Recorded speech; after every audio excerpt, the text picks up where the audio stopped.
Y las manos de Moisés se cansaban, por lo que tomaron una piedra y la pusieron debajo de él, y se sentó sobre ella.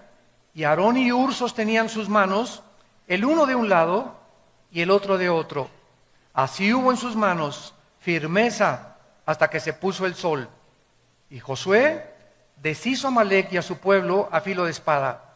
Y Jehová dijo a Moisés: escribe esto para memoria en un libro y di a Josué que raeré de todo la memoria de Amalec de debajo del cielo. Y Moisés edificó un altar y llamó su nombre Jehová Nisi. Jehová es mi bandera, que es la traducción. Jehová Nisi, Jehová es mi bandera. Y dijo: por cuanto la mano de Amalec se levantó contra el trono de Jehová, Jehová tendrá guerra con Amalec de generación en generación. En esta conferencia que vamos a desarrollar en esta mañana, vamos a encontrar los secretos, podría yo decirlo con toda claridad y con toda seguridad, más grandes de la vida cristiana. ¿De qué manera respondes tú cuando tienes un problema o una crisis severa? Porque no es hasta que el problema viene a nuestras vidas cuando sabemos de qué calibre estamos hechos. No es hasta que enfrentas la tragedia, hasta que te das cuenta si tu fe es una fe bíblica. Porque hay muchos cristianos que llenan las iglesias en el mundo entero, pero cuando se enfrentan a un problema o a una tragedia, la tragedia o el problema los desmorona, los deshace, se caen al suelo y muchos hasta abandonan la fe. ¿Qué pasó? ¿Estas personas tenían fe? ¿Eran realmente cristianas? ¿Tenían la fe bíblica? ¿O simplemente eran creyentes religiosos de las iglesias, de las cuales las iglesias abundan esta clase de personas? No es hasta que la fe es probada a través de los problemas, las tragedias y las tribulaciones que nos damos cuenta si la fe que profesamos es verdaderamente la fe que salva. Cuando tú tienes un problema o enfrentas una crisis, ¿te enojas? ¿O eres de las personas que avientas todas las cosas desesperados en tu casa y comienzas a gritar: cállense, nadie se me acerque, porque te salió el hombre Hulk por dentro? ¿O recurrimos algunas personas a anestésicos, como en las películas, que tienen un problema, una crisis, y se preparan su copa de whisky o su copa de tequila para mitigar el dolor, para calmar la ansiedad, o un toque de marihuana, o un pericazo de cocaína, etcétera, etcétera? ¿O eres una persona que cuando enfrenta la crisis y el problema, no recurres a ninguna de estas cosas, no te exaltas, simplemente caes de rodillas y lloras y en angustia derramas tu corazón delante de Dios? Dios mío, pasó esto, pasó aquello, y aquí no me voy a levantar hasta que yo tenga paz y me llenes de tu espíritu y la tranquilidad que Dios me da, que esto que me está pasando es para mi bien. Ahorita no entiendo por qué pasó este problema, pero sé por fe que es para mi bien, Señor, porque tú tienes un plan perfecto para mi vida, y si tú diste tu vida por mí, ¿cómo no me darás todas las cosas? Y en ese momento la paz que sobrepasa todo entendimiento guardará tus pensamientos y tu corazón en Cristo Jesús. ¿Has experimentado este poder de Dios ya en tu vida? ¿Has atravesado estas crisis y has probado a Dios en esas crisis en lugar de tomar la puerta falsa? En este pasaje que acabamos de leer y que vamos a estudiar, Israel enfrenta una crisis, una amenaza tremenda. Pero lo interesante de estos versículos que acabamos de leer es que el Espíritu Santo no se enfoca tanto en la guerra que los amenazaba, en el ataque de esta tribu nómada de los amalecitas, sino que el Espíritu Santo se enfoca y en medio de este pasaje nos da el secreto para vencer cualquier problema o crisis que nos amenace. Y el secreto es la oración. La oración. Dicen en Efesios 3:20, y aquel que es poderoso para hacer que todas las cosas abunden en nuestra vida y hacerlas mucho más grandes y darnos una respuesta mucho más inimaginable que podamos nosotros cruzar nuestro pensamiento según el poder que actúa en nosotros. Dios es poderoso para responder las oraciones, pero tú no vas a poder nunca descubrir el poder de la oración si no eres una persona acostumbrada a orar. Y a orar por tus problemas, por los de tu matrimonio, por los de tus hijos, por los económicos, por el de salud. Cuando nosotros no somos personas de oración todos los días, cuando las crisis vengan, las crisis nos van a hundir, nos van a devastar, van a sacarnos a muchos del camino y muchos perderán absolutamente la brújula para seguir siguiendo a Jesucristo. Veamos en primer lugar el versículo 8 y 9 y comencemos a estudiar este pasaje. Y dice, entonces vino Amalec y peleó contra Israel en Refidim. Lo primero que tenemos que entender es lo siguiente: los amalecitas fueron la primera tribu que atacó a Israel saliendo de Egipto. En cuanto salieron de Egipto, venían hacia la tierra de Canaán. Y en el intermedio entre Egipto y la tierra de Canaán estaba el desierto. Los amalecitas eran una tribu nómada, eran salvajes, sanguinarios, descendientes de Esaú. Eran primos de los judíos. Los amalecitas tenían el conocimiento de que ese pueblo que estaba atravesando Israel y que se dirigía a Canaán era el pueblo de Dios. ¿Cómo lo sabían? Por Esaú, porque ya Dios a Jacob le había dado las promesas de la tierra prometida. Esaú era hijo de Jacob y se había transmitido la promesa de Dios a través de las generaciones. Pero los amalecitas no creyeron esta promesa, se aislaron totalmente, se volvieron salvajes y comenzaron a envidiar a Israel. Cuando salieron los israelitas de Egipto y se dirigen a la tierra de Canaán. Entonces ellos pensaron, ¿verdad? O van a acabar con nosotros en el camino, porque las tribus estaban en el camino de Israel. Israel no tenía ninguna intención de atacar a los amalecitas. Ellos querían simplemente llegar a la tierra de Canaán, pero los amalecitas, de una forma sanguinaria, se lanzaron despiadadamente para atacar a los judíos. Dios había ordenado el exterminio total de Amalec. Dice, por ejemplo, en Deuteronomio 25:19, cuando Jehová tu Dios te dé descanso de todos tus enemigos alrededor en la tierra que Jehová tu Dios te da por la heredad para que la poseas, borrarás la memoria de Amalec de debajo del cielo, no lo olvides. Dios dijo, no tengan misericordia de Amalec, destrúyanlo, acaben con esta tribu porque ellos son los más despiadados y sanguinarios y ellos no se van a arrepentir jamás. Ahora bien, vemos que el rey Saúl, más adelante, fue destituido del trono de Israel. ¿Por qué? Porque cuando Dios le ordenó destruir al rey amalecita, lo perdonó.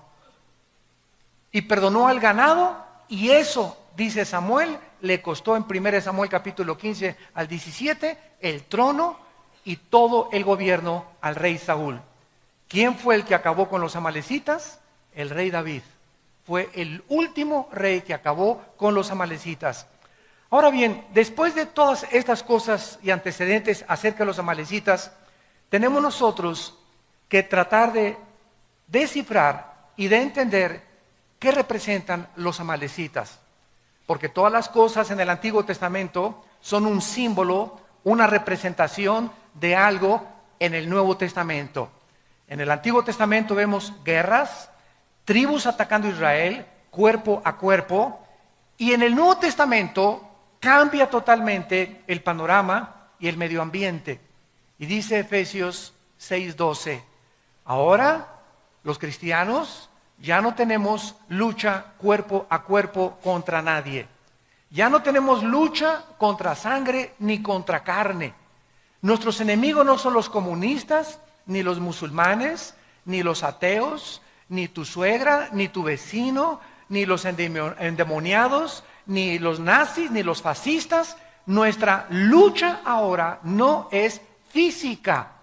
Tenemos que entender los cristianos que ahora estamos luchando contra potestades espirituales, contra gobernantes que controlan el espacio, los gobiernos y las mentes de las personas, contra gobernadores de las tinieblas, contra huestes, ejércitos, pero de millones de criaturas que Cristo les llamó demonios, criaturas inteligentes que están vagando alrededor del planeta Tierra sin cuerpos, porque no tienen cuerpos. Hay una historia, ¿verdad?, por qué perdieron los cuerpos en el mundo preadámico, pero estos demonios tratan de entrar a cuerpos humanos para controlar tus pensamientos, la forma como tú ves la vida, para especialmente atormentarnos. Satanás es el maestro en el arte de la tortura china. Si algo los demonios hacen con nosotros es atormentarnos, meterte ideas de celos, semillas sembradas de duda contra tus pastores, contra tu esposa, contra tus hijos, contra tus padres, contra el gobierno. Nos tratan de perturbar, de poder sacarnos de nuestras casillas, de que no pensemos coherentemente ni de una forma objetiva, sino que podamos llenar nuestros pensamientos de odio, de amargura, de resentimiento y de fracaso. Te atormentan y te dicen: tú no vas a salir de perico perro, tú nunca vas a progresar, nunca te vas a volver a casar, todas las mujeres son iguales, todos los hombres son iguales, todos los gobiernos son iguales, las iglesias son una bola de hipócritas, esto y el otro, no le creas a nadie. Y el mundo está gobernado, ustedes lo saben, por el odio. Si hay un espíritu ahorita en el mundo, es un espíritu de odio y de violencia. Porque esta es la razón por la cual Satanás está atacando a los seres humanos, para que entre nosotros nos ataquemos unos a otros.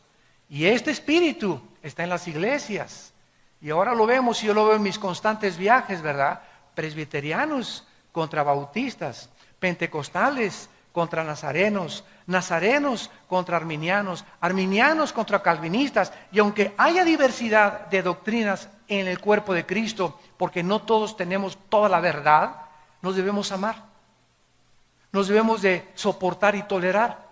Ahí me encanta en los debates que tengo en la televisión, debatir con ateos, con comunistas o con hermanos en la fe, sobre que la salvación se pierde, que no se pierde, que los demonios, que esto y el otro, pero no con el afán de demostrar, pues yo sé más que tú, ¿verdad?, sino con el afán de sacar más la verdad y poder escudriñar, investigar. Y es preciosa meternos a la Biblia y darnos cuenta que muchas cosas que sabemos, no las sabemos como las deberíamos de saber. Entonces, cuando tenemos esa mentalidad, ¿verdad?, de no de competencia, sino de que somos un cuerpo, y no importa que tú seas bautista o Asambleas de Dios o Calacuaya o Amistad Cristiana o Vía Nueva, somos hermanos en Jesucristo y debemos amarnos y soportarnos y no competir entre nosotros, ni agredirnos, ni atacarnos los unos a los otros, que es lo que el diablo quiere hacer. Casa dividida no puede permanecer. ¿Qué representan los amalecitas? De acuerdo a la mayoría de los teólogos en el mundo, los amalecitas representan, o Amalek, la carne. No a Satanás, la carne. ¿Qué quiero decir con esto? El más grande enemigo que tú tienes y que yo tengo, no es Satanás. Está dentro de mí, está dentro de ti. El más grande enemigo que tenemos nosotros está dentro de nosotros.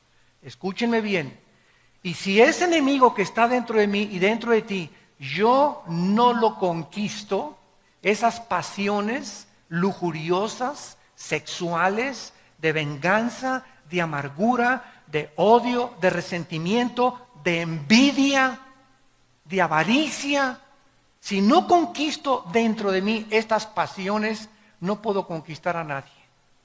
Porque vamos a conquistarnos primero a nosotros para poder gobernar. Yo no puedo gobernar si antes yo mismo soy presa y esclavo de mi propia carne dentro de mí. En Filipenses 3 el apóstol Pablo escribió, porque no somos de los que confiamos en la carne. Y cuando hablamos de la carne estamos hablando de esa antigua naturaleza adámica, caída, que aun cuando somos cristianos está dentro de nosotros. Los cristianos no somos diferentes a los no cristianos, más que somos hombres perdonados, nada más. Pero los cristianos, igual que los no cristianos, seguimos teniendo pasiones, seguimos teniendo envidias, seguimos teniendo pleitos, seguimos teniendo las obras de la carne. ¿Por qué? Porque estamos en proceso de ir venciendo una por una a través de la santificación. Y por eso muchos no cristianos se espantan cuando ven muchos de nosotros. Pleitos entre los hermanos y envidias entre los hermanos. Y lo primero que dicen, ¿qué es? Pues no, que son cristianos. Pues sí, pero contéstale, pero no soy querubín. Entonces, tratemos, ¿verdad?, de entender esto. Somos personas, los no cristianos tienen igual que nosotros, pero los cristianos tenemos dentro de nosotros el poder de Dios, que los no cristianos no tienen.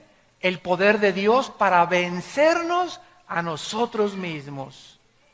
Dice en Santiago 4, resiste a Satanás y entonces él huirá de ti.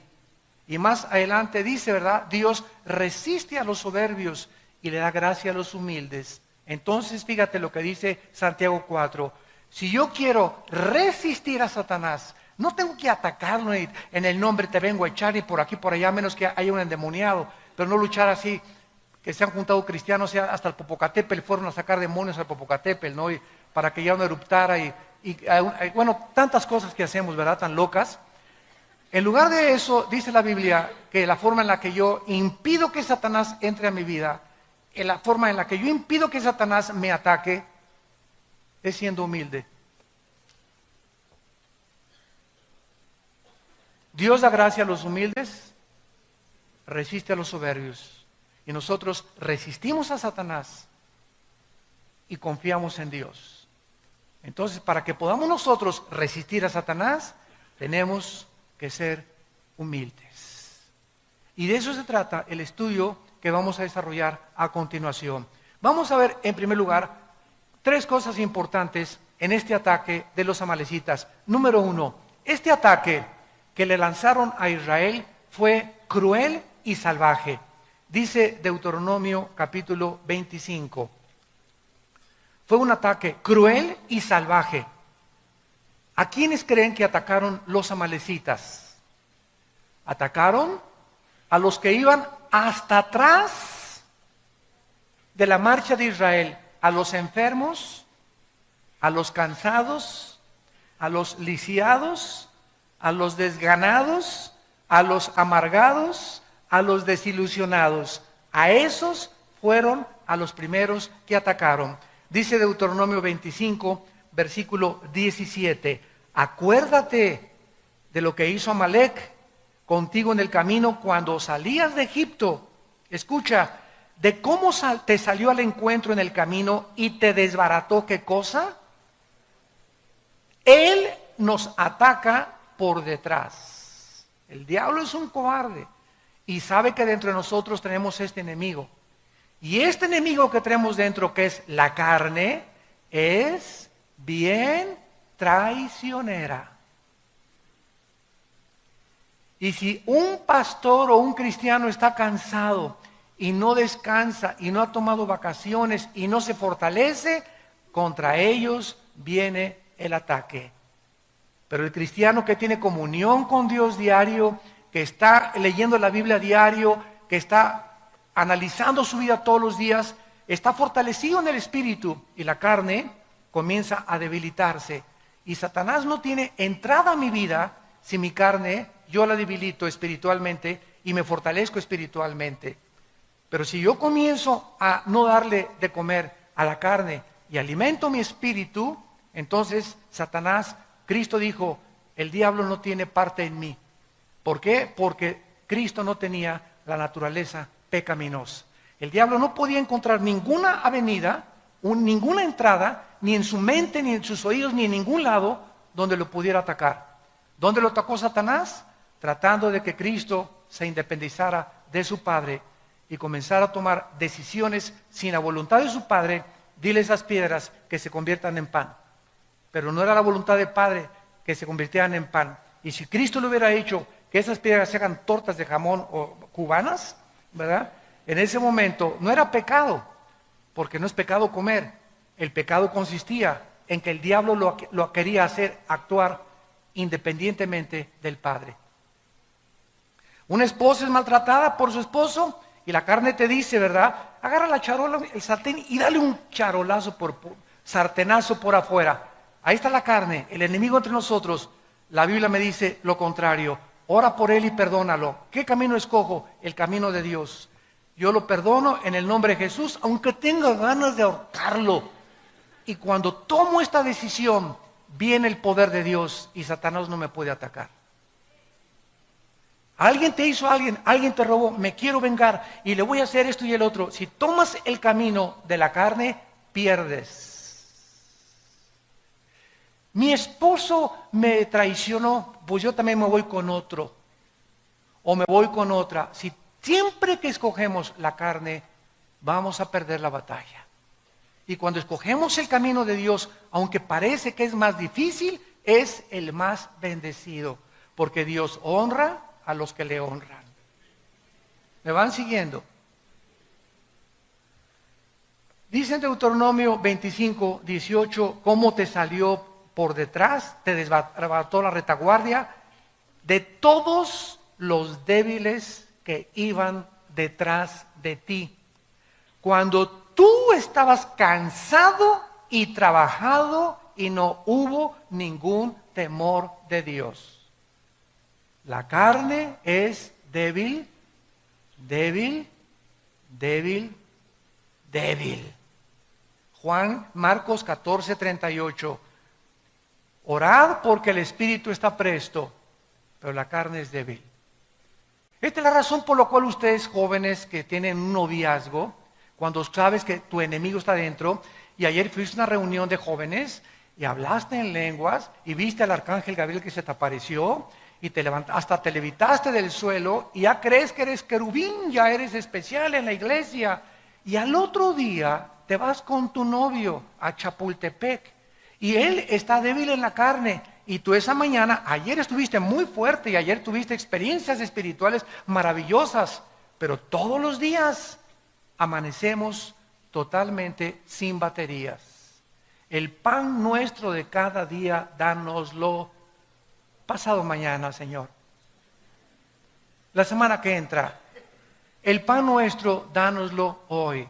Cuando Dios les dio el maná, ¿qué les dijo en capítulo 16 a Moisés? Diles que no junten el maná para el otro día, porque se les echa a perder. ¿Cuál es la lección? Que no dependamos de las fuerzas que tenemos hoy para el día de mañana. Cada día tenemos que enfrentar la guerra espiritual. Un matrimonio no puede en los primeros años ya compaginarse, y un matrimonio no podía decir, ya la hicimos. Puedes tener 70 años de casado y seguir teniendo problemas en el matrimonio, porque ninguno de los dos es querubín todavía. El matrimonio es algo de lucha, lucha, lucha, lucha, lucha toda la vida. Y si tú no estás luchando con Dios de tu lado, orando con las manos levantadas al cielo, ¿verdad? Amalek va a destruir tu matrimonio. Porque te va a comenzar el diablo que esa mujer no es para ti. Te va a comenzar que tu esposo tiene cara de ardilla. Y que puedes tener una persona con cara de Sylvester Stallone, ¿verdad? Y comenzamos con esas ideas por causa de que comenzamos a creer que podemos vencer y tener victoria sin una vida de oración. Esta ha sido siempre la estrategia de Satanás. Satanás no puede atacarnos más que a través de nuestra carne. Es la carne la que tenemos que crucificar. Es la carne la que tenemos que hacer morir. Es la carne la que Él usa para poder manipularnos y controlarnos. Miren ustedes en Colosenses capítulo 3, en el Nuevo Testamento, el consejo que Pablo le da a la iglesia. Colosenses capítulo 3, versículos 5 y 6. Y dice Pablo, hagan morir. ¿Qué dijo Dios a Amalek? Desbarátenlo, destrúyanlo. No hagas negocios con Amalek. No juegues con Amalek. La orden es exterminar a Amalek. Y Dios te dice, no juegues con tu carne. No coquetees con el pecado. No sigas mirando a esa mujer que no es tu esposa más de 2 o 3 veces. No subas a una muchacha soltera, tú eres casado a tu coche, no la subas y menos cuando está lloviendo. No le des, a los pastores no le des consejería nunca a una mujer sola. Un pastor no puede hacer eso. ¿Quiere consejería? Me estoy muriendo, pues muérase. Si mi esposa no está conmigo, no la aconsejo. O si no está una hermana conmigo, no le doy consejería. Y menos en mi oficina con las puertas cerradas. ¿Por qué? Porque la carne es débil. La carne es débil, la carne es débil. No creas que porque de vez en cuando veo una película pornográfica, una vez a la semana y una canita al aire, comienzas a coquetear con el pecado y a creer que puedes vencer eso. La pornografía comienza a meter en nuestra vida fantasías sexuales que te llevan siempre, siempre, siempre al adulterio. Las fantasías sexuales provienen de la pornografía, que te llevan a traicionar los votos a tu esposa y a tu esposo. Siempre comienza debilitando la carne Satanás. El que fuma comenzó con un cigarro, uno de vez en cuando. Al mes ya son 3, a los 2 meses ya te fumas una cajetilla, a los 2 años te fumas 2 cajetillas de cigarros. Y comienza con la marihuana. Esta es la bachicha, y comienzas a creer que la bacha y qué, y al año eres marihuano. En Acapulco les dicen macizos, de la Golden de Acapulco. El que comienza con la cocaína, igual con un pase, todo comenzó, como dice la canción, comenzó con un dedito y la mano agarró. Todo comienza poco a poco. Satanás nos va debilitando hasta que la carne me pide ya sexo, o me pide droga, o me pide alcohol, o me pide cigarro, o me pide esto. Y ahí es cuando yo ya abro la puerta a la invasión demoníaca. Y los demonios se vienen a atacar mis pensamientos, mi cerebro, y me amarran, me hacen esclavo de eso. Y hasta que no hay un quebrantamiento y un arrepentimiento profundo en mi vida, no puedo ser libre. Y para eso se necesita la obra del Espíritu Santo, porque Él es el único que nos convence de pecado. Por detrás viene la traición. En segundo lugar, el ataque fue sorpresivo. Israel no lo esperaba.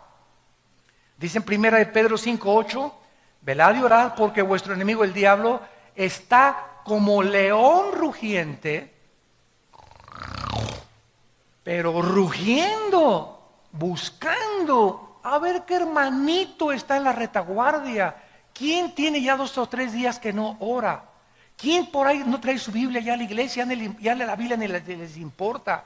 A ver esos hermanitos que ven en la noche, repórtenme por favor, les dice a los demonios, ¿quiénes de los que se dicen cristianos ven pornografía? Pásenme la lista, apunten y váyanse, manden un batallón contra esa casa y ataquen esa mente de esa persona.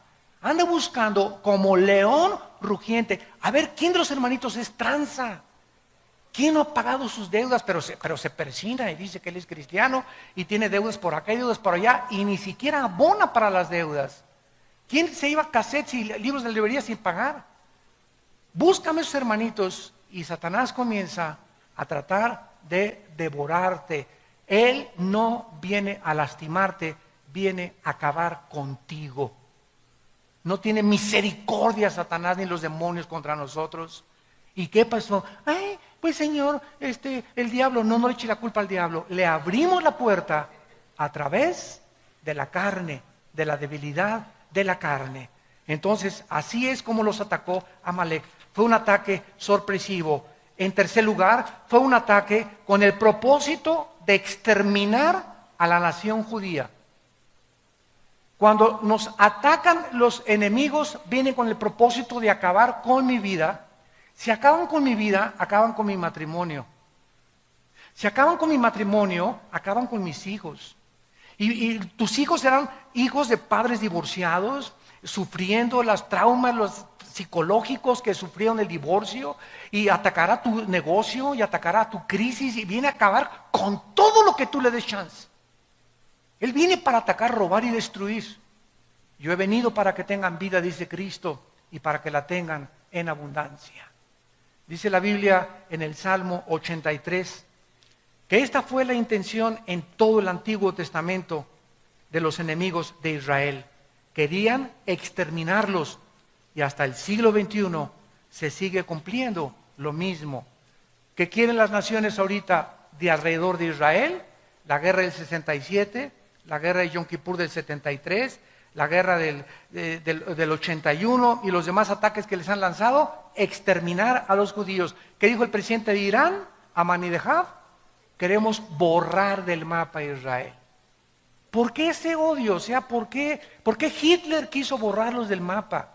¿Por qué en los tiempos de Esther quisieron borrarlos del mapa? ¿Por qué los babilonios los quisieron borrar del mapa? Porque es la única civilización a través de la historia que el mundo los ha querido exterminar. Y a pesar de ser una nación tan indefensa y tan frágil, a pesar de los millones de enemigos que tienen, nadie ha podido hacer nada contra ellos, porque Jehová ha dicho, si tú tocas a mi pueblo, me tocas a mí. Dice en el Salmo 83, versículo 3, contra tu pueblo han consultado astuta y secretamente. Han entrado en consejo contra tus protegidos. Han dicho, venid y destruyámoslos para que no sean nación y no haya más memoria del nombre de Israel. ¿Se dan cuenta de la intención del enemigo? Queremos exterminarlos, queremos acabarlos. Es más, que nadie se vuelva a acordar de que Israel existió en el mundo. Ahora que Ahmadinejad dijo en las Naciones Unidas que quería borrar del mapa a Israel, Benjamín Netanyahu contestó, bueno, por lo menos reconoció que estamos en el mapa. Porque si ustedes van al Medio Oriente, en el 80% de los países árabes y en Irán, en los mapas en las escuelas de la primaria, no está Israel en el mapa geográfico. No lo consideran ni siquiera que existe en el mundo. ¿Ese odio de dónde viene? ¿De dónde viene ese odio dentro de mí que me quiere autodestruir? Lo que vemos colectivamente y nacionalmente a través de Israel, lo vemos individualmente dentro de nosotros. Qué increíble que dentro de mí exista el espíritu más grande de autodestrucción. Porque somos autodestructivos y no necesitas ser cristiano para reconocerlo. Simplemente te pregunto, ¿por qué fumas? ¿No sabes que cuando el humo, el cigarro, la lengua, el paladar, el esófago, la laringe, la tráquea, los pulmones, los alvéolos, ¿no sabes que todo te está envenenando y que te está impidiendo disfrutar de la vida, ver a tus nietos crecer, disfrutar, tener una mente más clara? El cigarro te ofusca, todas las neuronas del cerebro te las comienza, ataca las cromosomas también del cuerpo y del ADN. ¿Por qué lo haces? Y tú me contestas, porque me gusta. Oye, pero ya aquí médicamente, mira, ya el doctor te está diciendo que hasta las cajetillas dicen, este producto es nocivo para su salud. ¿Cómo es posible que sabiendo nosotros que esto es veneno, yo me lo siga comiendo? ¿Qué significa esto? Que la Biblia tiene razón. somos autodestructivos. No nos queremos. ¿Por qué tienes la panza de Santa Claus que tienes? ¿Que no sabes que vas a enfermarte, que el colesterol, la diabetes, etcétera, etcétera? ¿Por qué no haces ejercicio? ¿Por qué no tomas suficiente agua? ¿Por qué no hacemos por sobrevivir y mantenernos un poquito más saludables? ¿De dónde viene ese pensamientos de no quiero, estoy flaca, mira esto, por aquí, por allá, cuando estamos pagando un precio?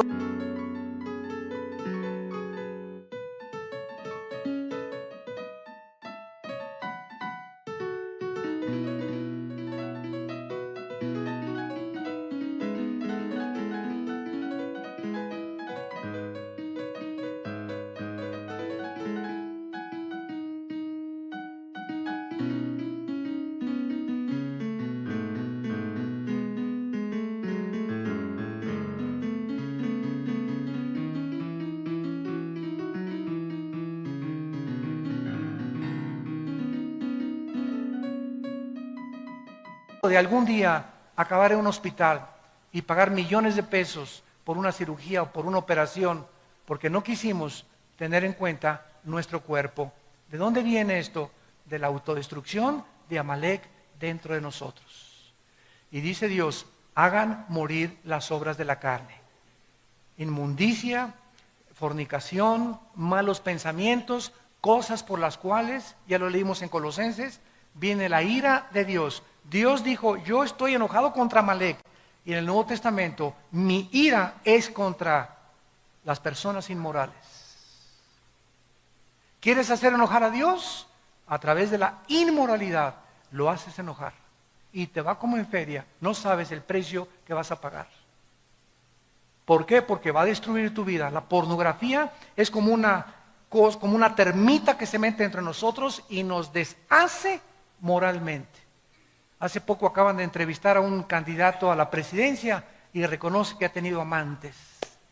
Y se ve con una naturalidad tremenda, ¿verdad? Los políticos en Estados Unidos, por todos lados. Divorcia el mundo, la moral de las obras que ellos hicieron. Es que este hombre hizo esto, hizo puentes, hizo construcciones.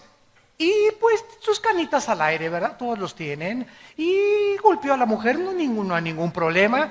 Y divorciamos el carácter de lo que es la persona ante la sociedad. ¿Saben ustedes que ahorita en el mundo la palabra resultados ya se introdujo al cristianismo? Y dicen los cristianos, tuvimos muy buenos resultados en esta campaña. Y saben una cosa, la palabra resultados no existe en la Biblia. Una máquina produce resultados, una computadora produce resultados, un robot produce resultados, pero un organismo vivo produce fruto. Solamente los organismos vivos producen fruto. Entonces nosotros no estamos para producir resultados, sino fruto. Apocalipsis 2, del 1 al 4. Mira la iglesia de Éfeso. Yo sé que eres celoso y repartes folletos y das tu diezmo y vas a la iglesia y cantas aleluya y vas a la misa de 7 de la mañana y te bautizas y esto es el otro, bla, bla, bla. Y ninguno de estos resultados los quiero porque tengo contra ti que no amas a nadie. Has perdido tu primer amor. Entonces vemos que muchos políticos, muchos cristianos tienen resultados. Hicieron una iglesia grande o políticos hicieron obras grandes, todo, ¿verdad? Resultados. Y Dios no busca lo que hacemos, sino lo que somos. Lo que somos. El carácter de tu vida es lo que le interesa a Dios. Lo vamos a ver en la segunda conferencia que voy a hablar sobre Juan 15, la vid y los pámpanos. Ahora veamos, regresamos a nuestro pasaje en penúltimo lugar y vemos el meollo de lo que queremos estudiar. Moisés le dice a Josué, y en ese tiempo Josué era joven, pero muy bien entrenado, para que Moisés le haya dicho, hazte cargo de la lucha contra Amalek y dirige tú las tropas, es porque Josué era un joven entrenado en el cual Moisés confiaba. Pero vean esto maravilloso. Le dice, ve y pelea con Amalek. Mientras tú estás peleando ahí en el campo de batalla, Josué, yo voy a subir a la colina, a un montecito. Y allá en el montecito, ¿verdad? Voy a subir con la vara de Dios. La vara de Dios representaba el poder de Dios. Y de una forma increíble y profunda, dice la Biblia en el versículo 10, entonces Josué, como le dijo Moisés, peleando contra Amalec, y Moisés, Aarón y Hur, tres personas subieron a un monte, al cumbre del collado. Y sucedía que cuando alzaba Moisés la mano, Israel iba ganando la guerra. Mas cuando Moisés bajaba la mano, Israel comenzaba a perder la guerra. ¿Qué es lo que Dios nos está enseñando a través de este retrato espiritual? Que lo que sucede en el mundo no se gana a través de la fuerza, ni del poder militar, ni de la economía, ni de tus recursos financieros. Lo que sucede en el mundo y lo que determina la victoria en tu familia, en la ciudad, en la política, en una nación, es algo que repercute en el cielo. La pelea no es aquí abajo, la guerra es aquí arriba. Es arriba, en las regiones celestiales, donde nosotros tenemos que pelear para que las cosas de aquí abajo funcionen. Santa Virgen de la Macarena. Nuestra guerra es espiritual. Y si usamos las armas carnales y terrenales, el enojo, la venganza, con mi dinero, mis influencias, ya mi compadre o el próximo gobierno lo van a hacer senador, y confías que tu compadre cuando lo hagan senador va a mejorar tus finanzas. En ese momento Dios está viendo.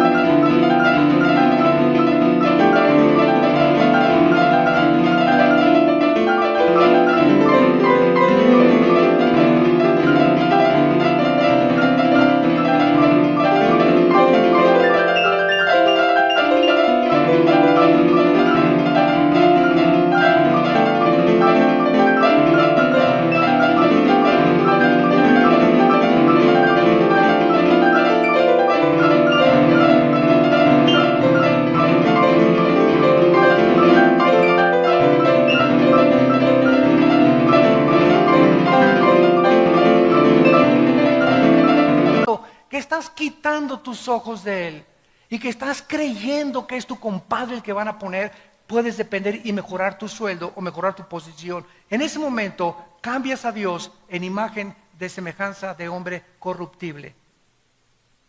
Y ya no puedes repetir con el Salmo 121, ¿de dónde vendrá mi socorro? De mi compadre que lo van a hacer senador. ¿De dónde vendrá mi socorro? De mis influencias que tengo, de mis amistades que me estoy logrando, de lo que estoy transando, de la forma como estoy avanzando en la vida. Y en ese momento hemos abandonado totalmente el concepto de que es aquí arriba donde yo puedo garantizar aquí abajo mi dependencia, mi permanencia y mi seguridad económica también. No inviertas aquí ahorita el mundo, ¿verdad? Vamos a comprar oro, vamos a comprar plata. Ahorita en Estados Unidos ves en el periódico así, páginas enteras, compramos oro y metales.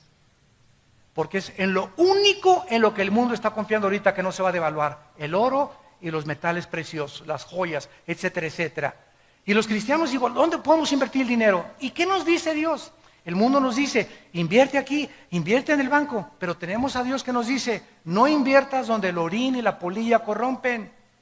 La bolsa de valores puede caer, el dólar puede caer, y de la noche a la mañana, Juan Camaney, te vas hasta el suelo, porque yo deshago como polilla lo que más aprecias tú.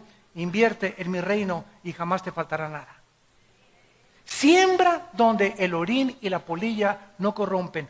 ¿Ven el cambio de valores? El mundo te dice aquí y Dios te dice acá. ¿En dónde están tus valores? ¿En la tierra o en el cielo? Busca mi reino. arriba. Busquen a Cristo, arriba. Buscar las cosas donde hemos resucitado, arriba. Porque ahí están las bendiciones. Los he bendecido, Efesios 1:3, con toda bendición espiritual en las regiones celestes. Nuestras bendiciones están ahí arriba. Nuestro banco está ahí arriba. Quiero bajar y tener provisión para poder invertir aquí. Le tengo que pedir a Dios, tener comunión con Dios a través de la oración, hacer contacto con Dios a través de la oración. Y en el banco de Dios, Él lo abre y abriré las ventanas y las derramaré sobre ustedes hasta que abunde la bendición, dice el Señor. Porque has puesto tu confianza en Jehová, yo también te libraré. Te pondré en alto y te mostraré mi salvación. ¿Dónde tenemos nuestro corazón? ¿Dónde está tu corazón?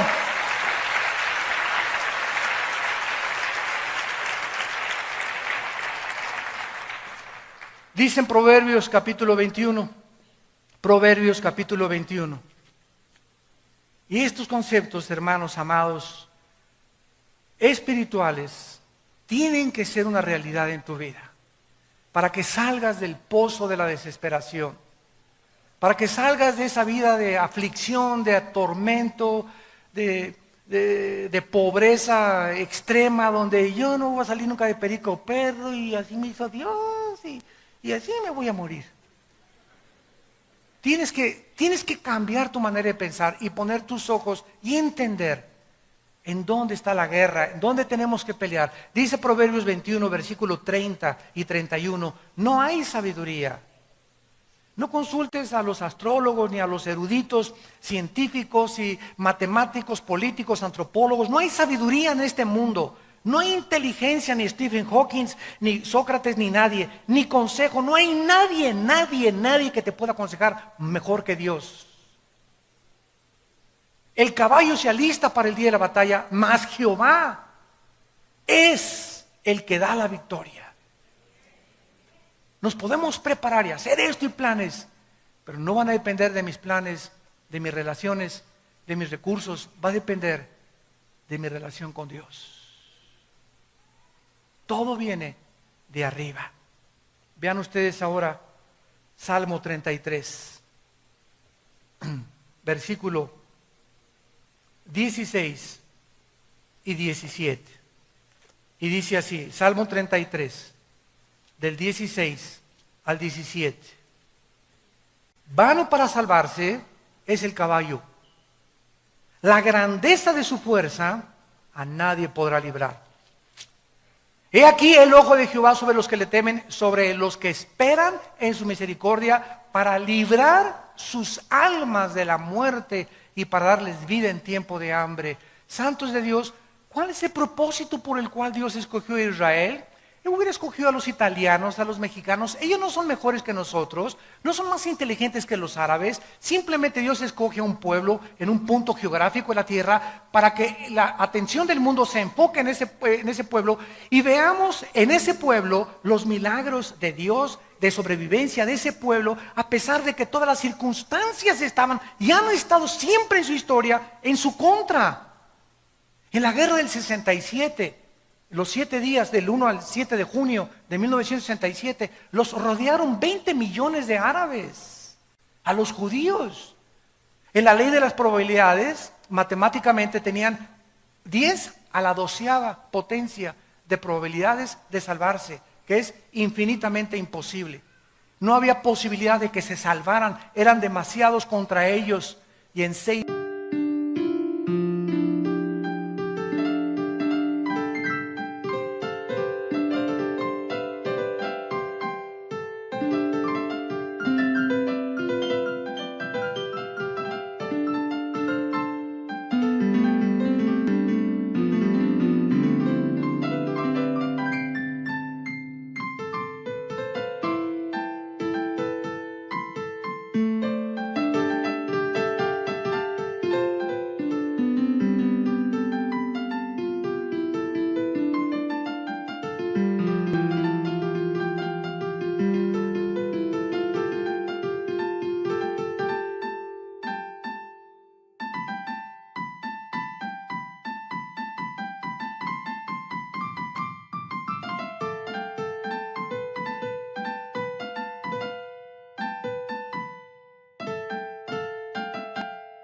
días los judíos hicieron una obra de la milicia y un ataque, y la forma como respondieron, que ningún experto militar ni los jefes de West Point en Estados Unidos han podido decir cómo es posible que hayan podido sobrevivir. Y todavía el séptimo día, ¿por qué creen que terminó en 6 días? Porque el séptimo tenían que descansar. Hasta con eso, ¿verdad? Entonces, simplemente Israel es un ejemplo nada más del poder de Dios. Y ahora Israel está en la banca. Se van a seguir cumpliendo las profecías. Ahora Dios ha tomado un pueblo de judíos, griegos, italianos, mexicanos. Ahora ya no hay judío, no hay gentil. Ahora somos nosotros la iglesia. Y a través de nosotros Dios está mostrando la multiforme sabiduría que está en nosotros. Los ángeles, dice Efesios 3, están aprendiendo de nosotros. De la forma como reaccionamos, la fe que tenemos, porque para los ángeles no hubo gracia, los ángeles no conocen la misericordia, ellos pecaron y los condenó Dios, no hubo gracia para los ángeles. ¿Por qué no hubo gracia para los ángeles? Porque ellos veían a Dios y nosotros somos un pueblo que no vemos a Dios. Estamos en desventaja a los ángeles y a los que muchos se les da, muchos se les pide. Ellos fueron criaturas que veían a Dios todos los días, cara a cara. ¿Cómo no iban a tener fe si no iban a ver a Dios? Nosotros somos un pueblo que no vemos a Dios, pero que creemos, y eso es lo que le agrada a Dios, que lo que creamos aunque no lo veamos. Simplemente creer lo que Él dijo en su palabra. Y esto es exactamente lo que sucedió con Amalek. Ellos comenzaron a darse cuenta que no es con espada ni con ejército, sino con mi espíritu, dice el Señor. Moisés sube a orar a la colina y comienza a prevalecer. Lo que sucede en el campo de batalla determinó lo que Moisés hacía en la colina. Mi vida de oración va a determinar la felicidad de mi matrimonio. Mi vida de oración va a determinar la salud y la protección de mis hijos. Mi vida de oración y comunión con Dios va a determinar mi prosperidad en mi negocio. Porque Dios me quiere prosperar, Dios me quiere bendecir, no para enriquecerme a mí, sino para ser yo un canal con lo que Dios me da para bendecir más su obra. Porque Dios tiene que buscar canales de bendición. Podían bajar los ángeles y hacer la obra de Dios, y los ángeles construir iglesias, y los ángeles predicar el evangelio, pero a Dios le agradó a nosotros usarnos para su gloria. Es Dios el que quiere usar a la iglesia ahora. Y finalmente, vemos que Moisés también, dice la Biblia aquí en Éxodo, versículo 17, se cansaba. Versículo 12, Éxodo 17, 12, y las manos de Moisés se cansaban, por lo que tomaron una piedra. Deuteronomio 32, tú eres la roca. Efesios 2, 20, la piedra es Jesucristo. Cuando Pedro le dijo a Cristo, tú eres el Mesías, el Hijo del Dios viviente. Y Cristo le contesta, tú eres Pedro, y sobre esta roca edificaré mi iglesia. No estaba diciendo que sobre Pedro, estaba diciendo sobre la roca que es Jesucristo.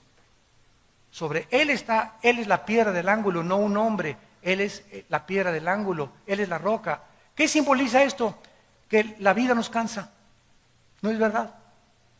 Yo llego, créamelo, en estos viajes que he tenido últimamente, llego así a mi casa, ya la casa de ustedes donde vivimos, y llego cansado del avión, manejado, problemas por acá, esto y el otro, guerras espirituales, a veces problemas con los hijos, etcétera, etcétera, y cae uno así desguanzado, ¡paz! Y caigo, me pongo mis cojincitos para no lastimarme más mis rodillas, y ahí hincado, ¿verdad, Padre Santo? A implorar, a veces lloro ahí 15 minutos, 20 minutos, Señor, ya no puedo, Señor, y no quiero pensar ya en nada, Padre, ayúdame. Y conforme más tiempo oro y más tiempo oro, comienzo a sentir cómo me levanta algo sobrenatural. Y después de media hora, 40 minutos de estar con el Señor, como que de repente cambió todo el panorama y todo lo veis ya un poco más claro. ¿Por qué? Porque nos cansamos. ¿Quién no se ha cansado de vivir? ¿Quién no está cansado del matrimonio, de los hijos, del problema, del gobierno, de la economía? Todos nos cansamos, somos seres humanos. Necesitamos a Cristo. Vengan a mí todos ustedes, los que están trabajados y cansados, y yo los haré descansar. La roca sobre la cual Moisés se sentó representa a Cristo. Tenemos, aparte de que estar orando continuamente, tenemos que descansar en el Señor.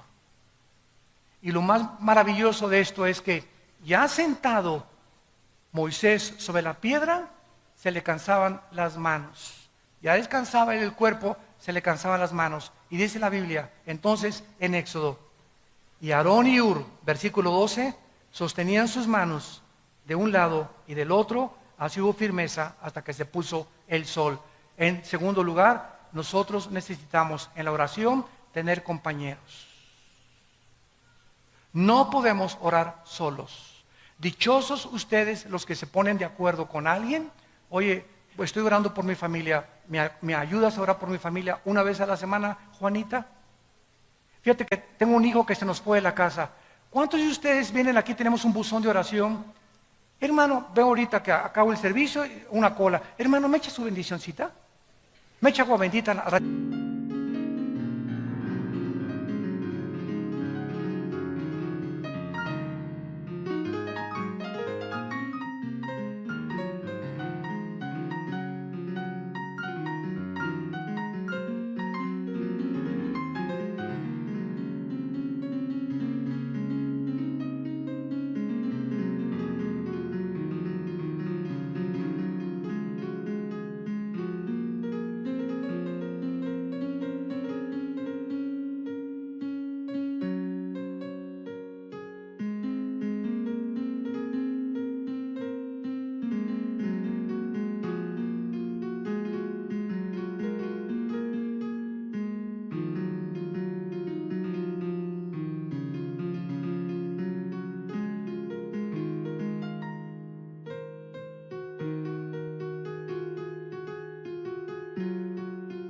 Te van a decir eso, ¿me echa tantita agua bendita? Hermano, ore por mí. Y muchos de ustedes creen que el pastor, en el nombre de Jesús, oro por ti y ¡pum! Ya tus problemas se van a solucionar. ¿Sabes una cosa? Que no es mágico. No es mágico. No es la vara de Aladino.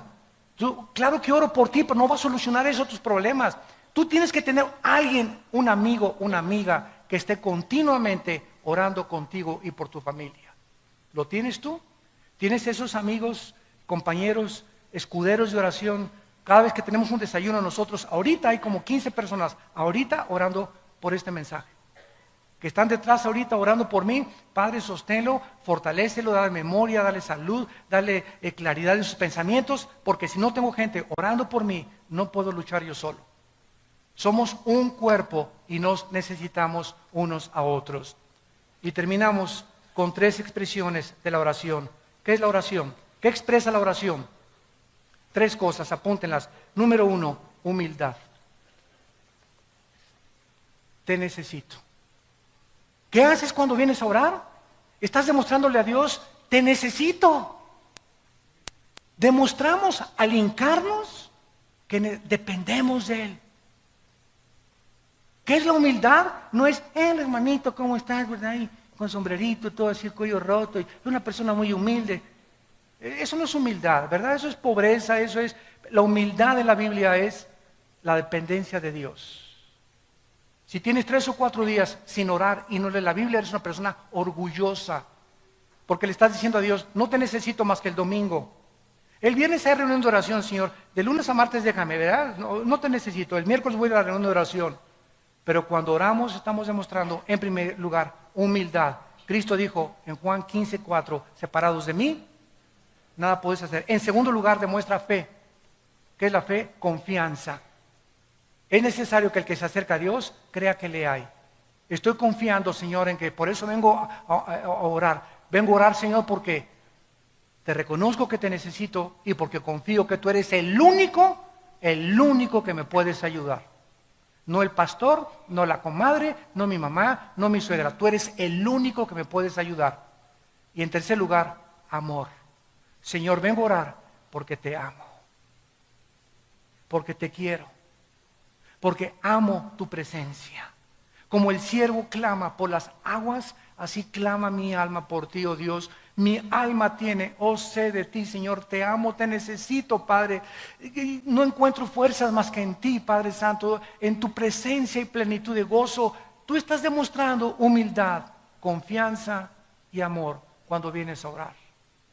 ¿No quisieras convertirte de aquí en adelante en un guerrero de oración? Oremos. Padre, gracias por tu palabra. Gracias, Señor, por mostrarnos la imprescindible necesidad de vivir en tu presencia, de reconocer que no tenemos fuerzas algunas naturales en nosotros mismos, sino todo lo contrario. Amalek vive dentro de nosotros y es traicionero y es sorpresivo, y cuando menos lo esperamos caemos en tentaciones que hunden a los hombres en destrucción y perdición. Teniendo conciencia del traidor que traemos dentro, vivamos en la presencia del Altísimo, subiéndonos a las alturas a través de la oración para determinar el éxito de nuestras victorias aquí abajo en el planeta Tierra.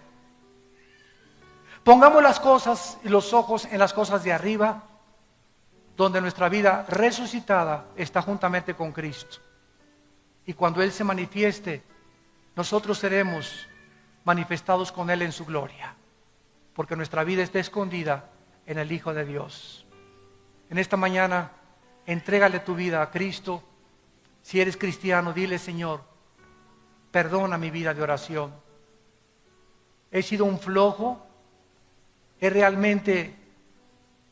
no he vivido esa vida de oración que tú me has pedido, he sido negligente, tengo una vida de oración tan superficial, Señor. Y ahora entiendo por qué no tengo victoria, ahora entiendo por qué no tengo autoridad, ahora entiendo por qué los problemas siento que me ahogan, porque estoy viviendo en mis propias fuerzas y no he entendido que separado de ti nada puedo hacer.